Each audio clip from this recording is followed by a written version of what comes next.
How will multiplayer be in Project Motor Racing? That and more right here, right now.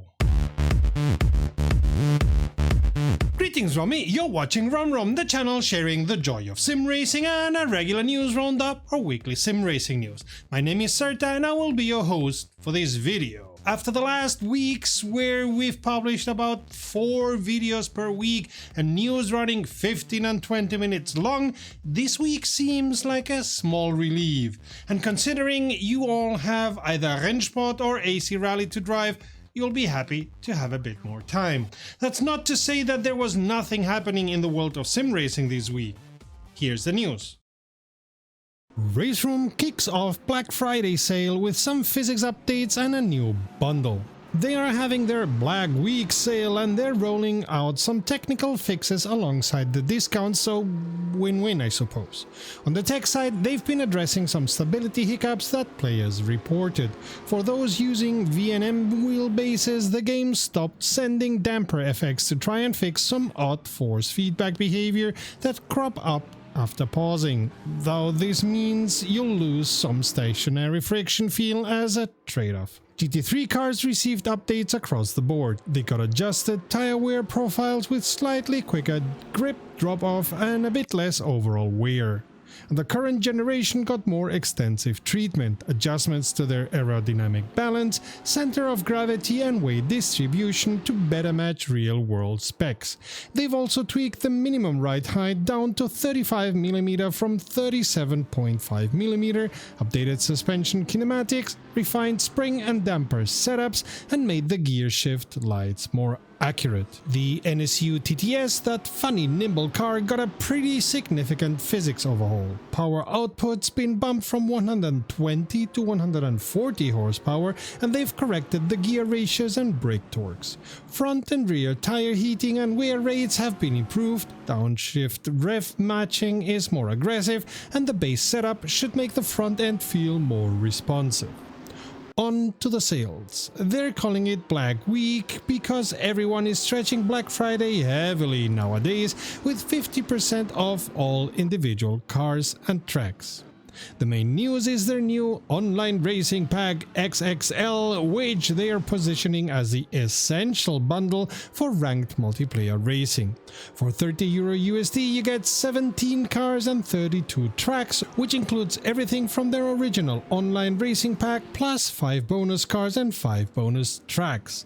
The car list covers a pretty wide range, as you can see on screen, with the bonus cars being the Audi RS5 DTM, BMW M235i, Corvette C6R, Porsche 944 Turbo Cup and the Porsche 963. Track-wise, you're getting major circuits. Again, see the list on screen, with the bonus tracks leaning towards classic tracks with older configurations of Silverstone, Brands Hatch and Hockenheimring, plus Donington Park and Sonoma Raceway. The sale runs through December 3rd, so you've got a couple weeks to decide if and how you want to expand your garage.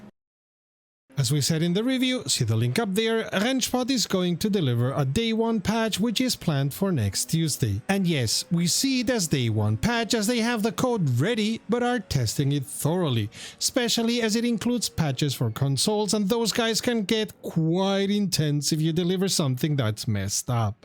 The team's working on a sizable patch with around 90 fixes and improvements, a mix of small tweaks and bigger stuff. They're saying a few more items might make it in before they finalize everything, so that number could tick up slightly. The big news for Xbox players: if you've been having connection or input problems with your Fanatec, Logitech or Thrustmaster wheels on Xbox, this patch should sort that out. Beyond the Xbox wheel fix, there are a couple other notable items. Console controller setup had some issues where the configuration process didn't work sometimes.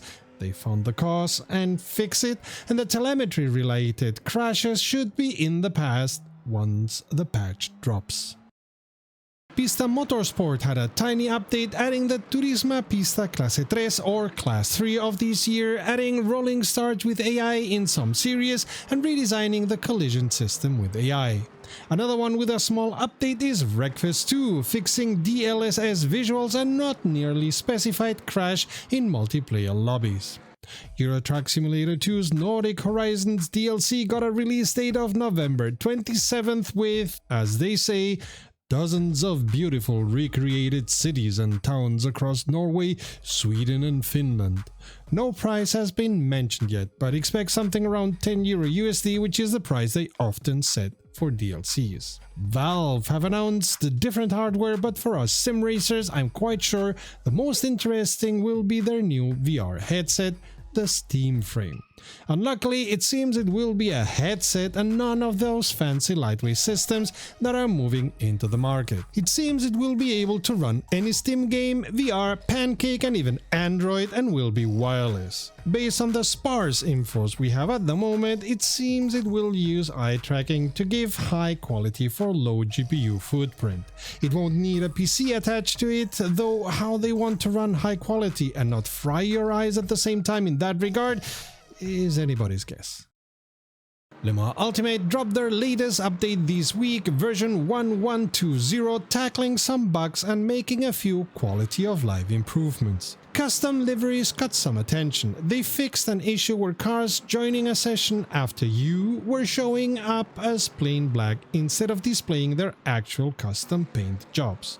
Driver swaps have been a bit problematic for some players, with a rare bug that left people unable to drive after swapping in. The team says they've applied a potential fix and added extra logging to help track down what's causing it. Worth noting, they're calling it a potential fix, so they're not promising it's completely solved yet. On the graphics side, there's a new setting for broadcast visible vehicles. This gives you more control over how many cars are rendered when you're watching replays or using the race monitor page, which should help with performance.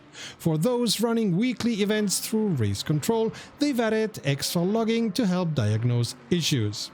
VR users got a small but welcome change. The exposure levels on driving cameras at night have been increased, so it should be easier to see what you're doing when racing in the dark. Finally, they've updated the balance of performance for 3 cars: the Aston Martin Valkyrie, the BMW M Hybrid V8 and Mercedes AMG LM GT3.